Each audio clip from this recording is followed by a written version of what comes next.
Welcome back again, friends. If you just watched the last video, I had to call up the dealership that is selling me the trailer. And they've been very patient with my situation, but like everyone in the world, everyone knows it's not a normal situation that everyone's in. Um,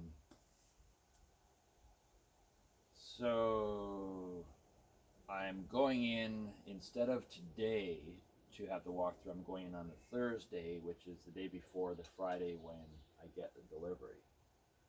And so that's good for me. It gives me that little bit of time uh, to. So if the financing goes through, I've got that time, and then I can adjust accordingly and either bring in a check on Thursday before the Friday delivery, or have the financing go through. And I think just like that parable, the Buddhist parable about the monk who slips into that pit and grabs onto a root and prevents himself from falling to the bottom of the pit where the tiger is and being eaten. And now, of course, that's an imaginary or real, who knows. Uh, and then the root is ripping, and he takes a moment, and there's a little strawberry on the side, and he takes that moment, even though it is just in that moment, to enjoy that strawberry fully without it being flavored with the fear of death. And my circumstance is nowhere near that, but it just makes me feel like I'm kind of in a resonance with that. So I um, ground up some of this Liberica coffee. I've kind of seen this as my strawberry to take myself out of the fear and just get into a moment of enjoyment. So I'm going to, I've got a little pine needle in my water, that's perfect.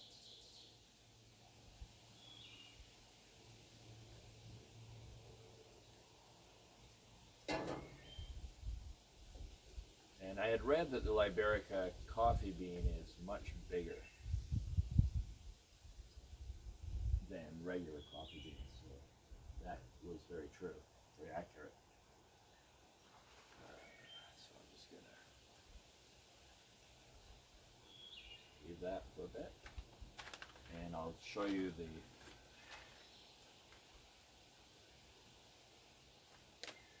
good example of an average size. I don't have another. Oh, maybe I do. Just for compare. It's got to be one that's fall. Okay, here we go. So there is a coffee bean from the coffee I had this morning. Coffee I had this morning. And there is the Liberica coffee bean. It is quite a different. It looks different on every level. I mean, it still looks like a coffee bean, but it has an interesting. If you look at it on the side, it looks like this. It's the opposite, but it looks like a little folded in to the center. And maybe they all are that, and this is just more obvious because it's bigger. I don't know, but that one, yeah, there's clearly a kind of a golden spiral element to it, which I kind of like. It says the notes on it are jackfruit, almond, honey. So we'll see. This is a good exercise, just to take me out of worrying and dreading, what my mind can make up as being, the ultimate, what could go ultimately wrong, or the shame that I project on myself, and I can feel it. You know, it's nowhere near as strong as when I was younger, but you know, I think about it. I lived a life, and probably many people do, where you got a voice in your head that came from someone, or or a mixture of different voices from the past. You know, authoritative type voices, I would say. And then you think it's your own thoughts until and if and until you realize that, and then it's the new level of work on yourself to rid yourself of that habit. So I'm gonna try this black. Yeah, it is. It's very, very mild and fruity. I would make it a bit stronger next time, but this is good. I think it's good to just.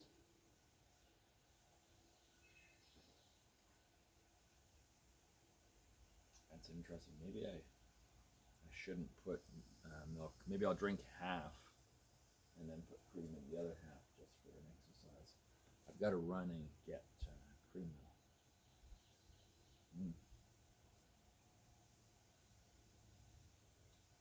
Yeah, there's a lot of subtlety, very, very there. Like, it's not that there's not much there. It's just that it's a little more subtle. And I find the fruitiness, if you want to call it that, and slightly sweet, is especially in the exhale. When I'm exhaling, it's all in the back, all that fragrance kind of area of the senses registering. Ow, mosquito on my foot.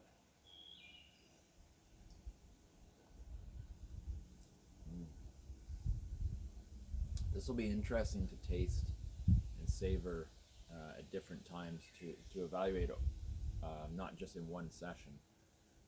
But I would say it's the most enjoyable coffee I've had black, with no cream or milk or anything.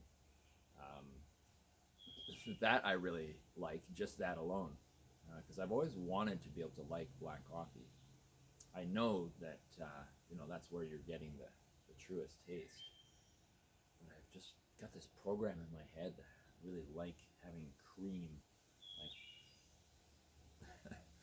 full cream in my coffee. So it's a real switch.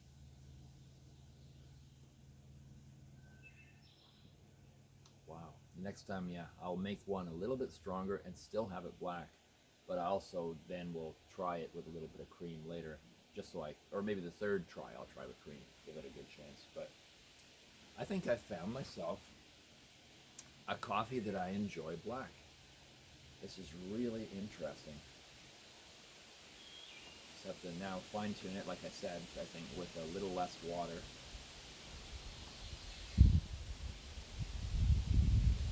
Wow. So my original idea was that I would get unroasted green Liberica coffee beans and use that as my little mini batch roast, open fire roast, and then send out thank you samples to friends and people I don't know as well who donated to Raven's Healing from Cancer Fund. And it was, you know, I thank you guys constantly. You know, I'm always grateful. You know, in difficult times, people help each other out. But yeah, that was my inspiration. It's just that I didn't realize how rare the Liberica and how difficult it is to get the beans, and I couldn't find any that were green anywhere. Only roasted ones, which is what I got, and they're really nicely done too. And that is the Leclerc out of Saskatchewan. Leclerc Organics. LeclercOrganics.com. Or on Instagram, it is at Leclerc Organics. And that is, yeah, Saskatoon.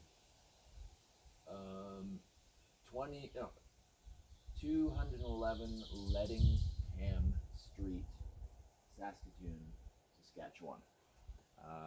Really, really seems to be run by a great guy that I have had a few conversations with. Knows what he's doing and cares about what he's doing.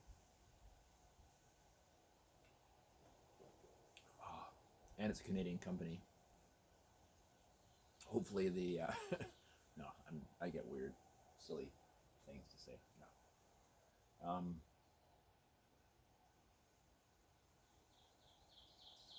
Just now that the thoughts, I'll share with you what my thoughts were. It's just now that I get a bit jaded because so many things, they'll say made in Canada, but then a portion of it was farmed out to China, some stage done, and then sent back, and like these little trickery things.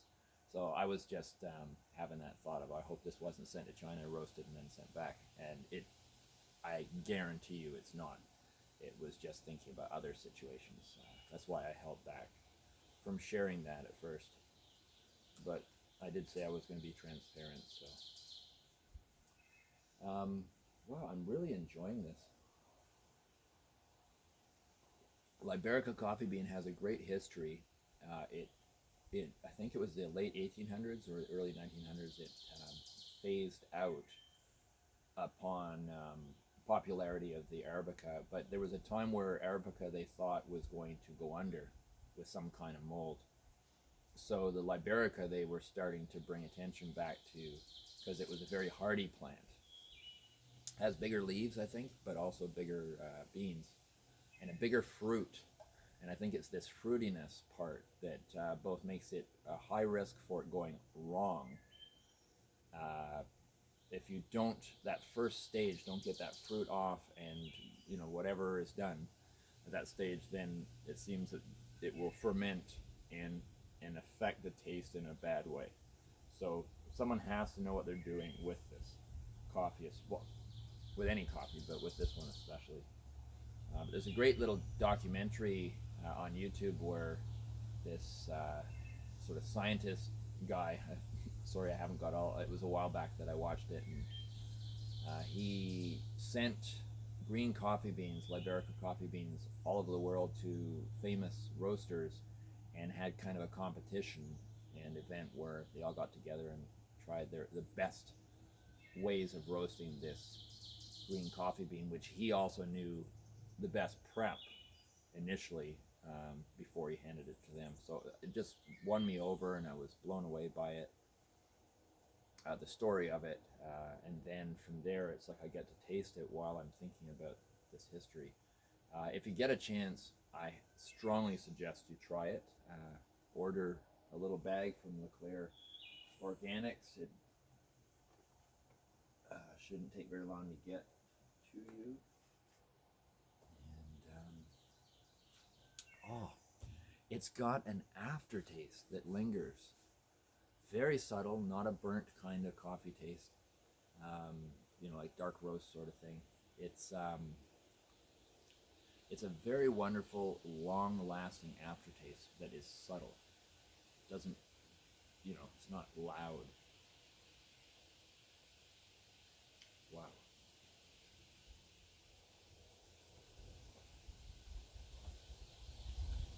That was really good.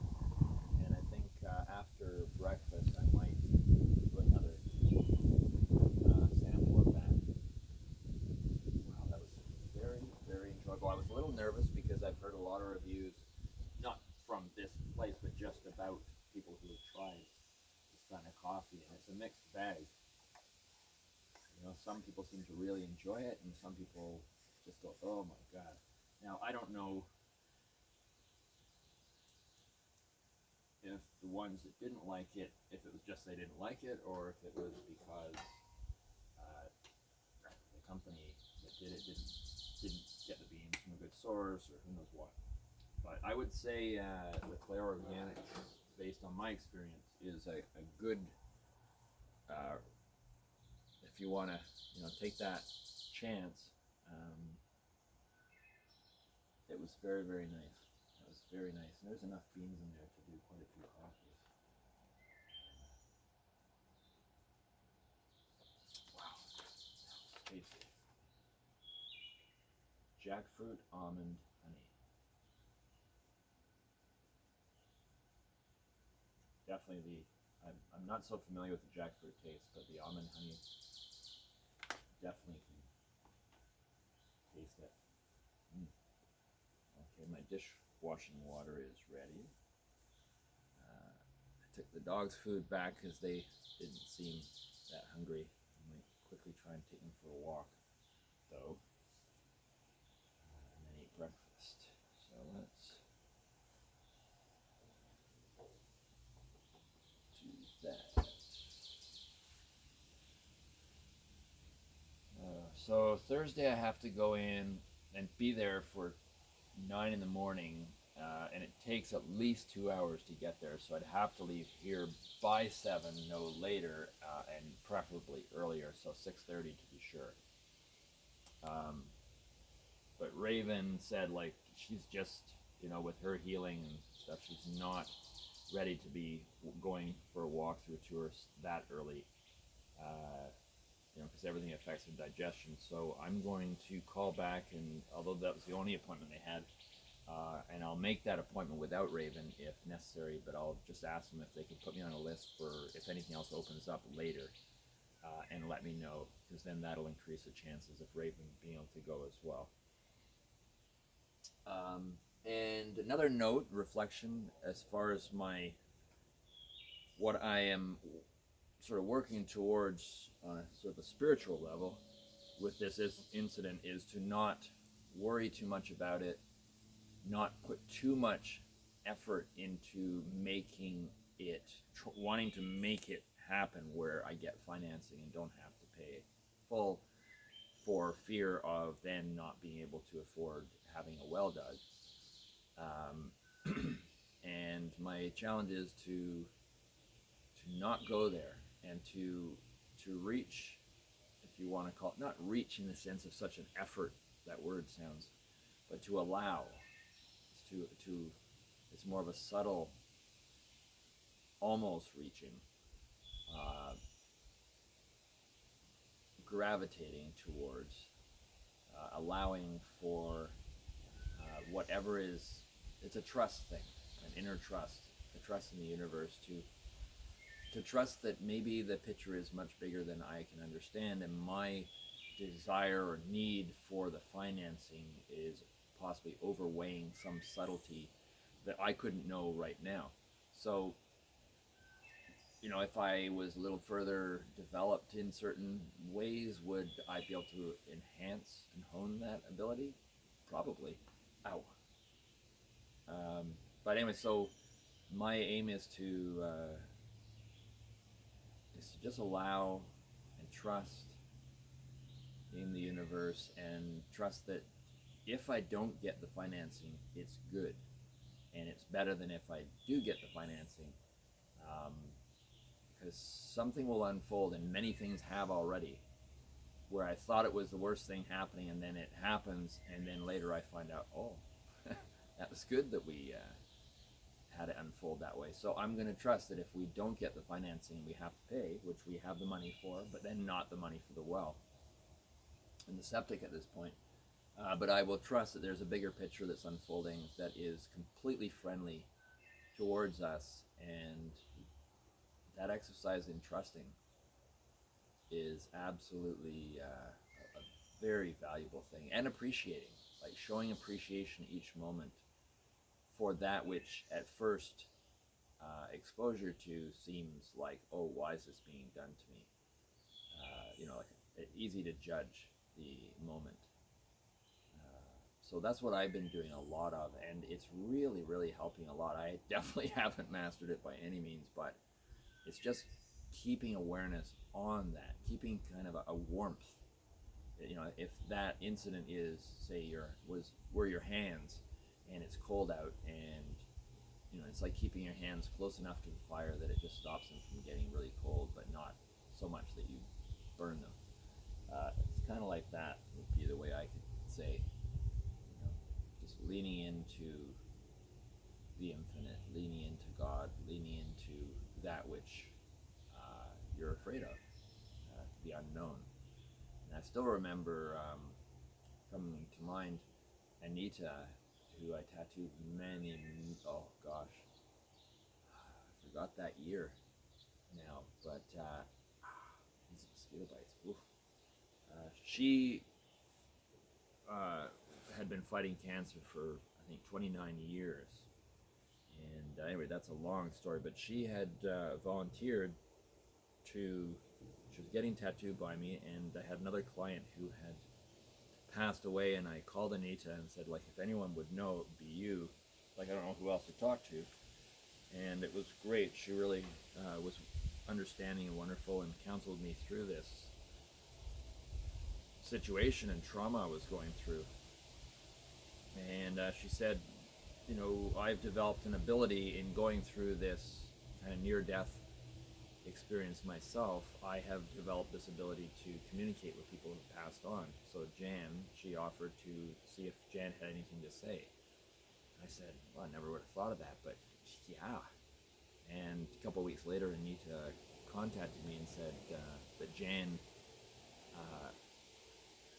had her tattoos, her energy patterns, her soul print floating around her, which was interesting because I thought, well, that means that I, on a certain level, I'm achieving what I've been aiming for, because that's what I was always trying to do, is capture an artist's interpretation, if you will, of a person's energy, their healthy energy, and so it would constantly bring them into alignment, and balance, like a tuning fork, like a prayer that keeps on praying. Is a term that I heard from BKS Iyengar, the famous yoga instructor and developer of Iyengar yoga. But yeah, so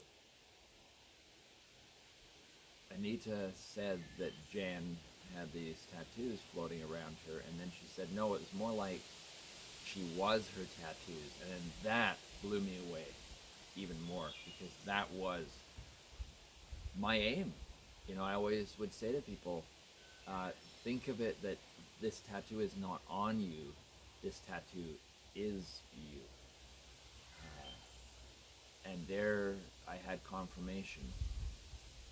And then Anita said, I don't remember the exact words, I can only paraphrase, but Jan had a message, and that was, in essence, there is no certainty. And that sounds kind of dismal to most people if you just say that. Oh, but it was said in a way where it was like a key or a secret or like a hint or a breadcrumb on a breadcrumb trail to awakening. There was a gem in it somehow, and I've always thought back to that, and I'm thinking back to it now. And this incident, there is no certainty, and there's something beautiful about that I am still learning, and many people are learning.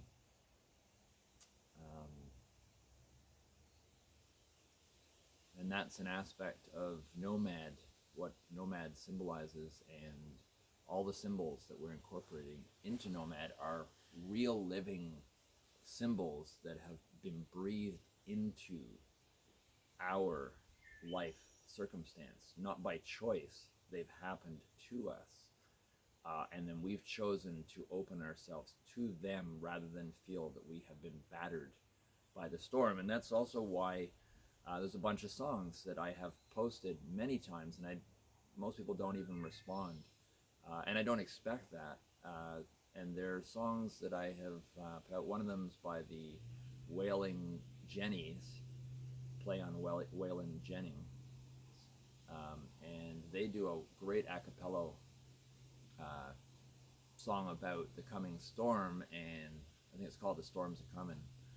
And it could be slightly wrong, but the idea is that it's an energetic internal storm, but the idea is to not run from it.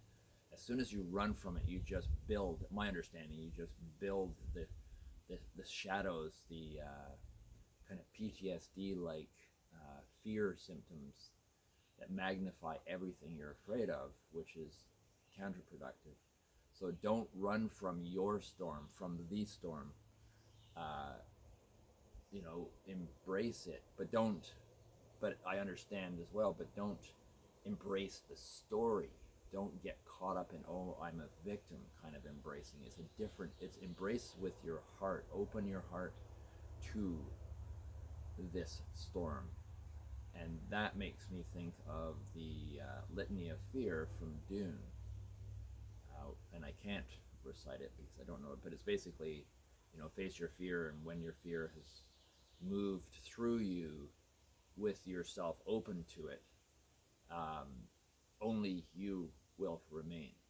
And that's for me, the cleansing aspect to events like what we're all going through. If you take the right stance and don't run from it, whatever that means to each individual, you will get an amazing healing experience. And that's the aspect of where God or the Infinite or Great Spirit or Allah, whoever you want to refer a name to, this all encompassing energy that is us, is within us, is part of us, is more than us, is like the author of a book, and we're the character type of thing.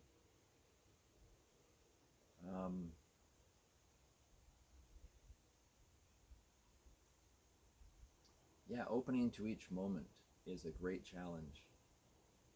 And that's why I've posted a few of these songs about usually using the word storm as a metaphor. I love words. Ouch.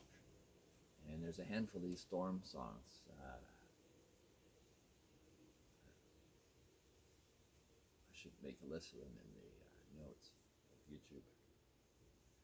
But yeah, it's how to unfold to each moment, and how not to have your own fears create a reality in front of you that you don't want. And I really do believe that this does happen. Seemingly, I do believe there has to be an approval on some level within yourself, and that's the catch, or the trick within it, to you unfolding a reality that you don't like, but on some level you have given some tacit approval. And that's, I think, is the aspect of bringing awareness, bringing circulation, bringing true life into each moment, not living a dead moment, a dead reality. And there's lots of stories about, us being dead, living dead, and so on, these metaphors. And there's something to it. And that was what Goethe was talking about, I believe. That most of us are living in this dead moment. It could be seconds, it could be a split second from when it was fully, vibrantly alive and happening. But by the time we process something and experienced it, it is a dead moment. It happened just back there. That's my understanding, and I need to go back into that and study it more to get a new level of understanding. That was an understanding from 10, 15, 20 years ago. And these type of things, these truths, will change, in my experience, over time as you get new levels of experience, and then you go back to those things, and you'll get a new level of understanding. But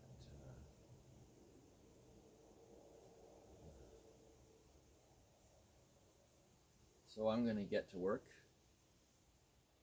I do need to eat something first. I think I'm going to do some kind of a Monte Cristo type of French toast, I think. I've got that nice walnut sourdough bread, my farm fresh eggs, some prosciutto, tomato, cheese. I think that's a good thing to go for. So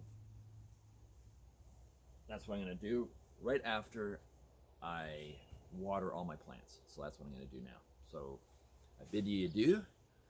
And please, if you're watching me on YouTube, press the like button, and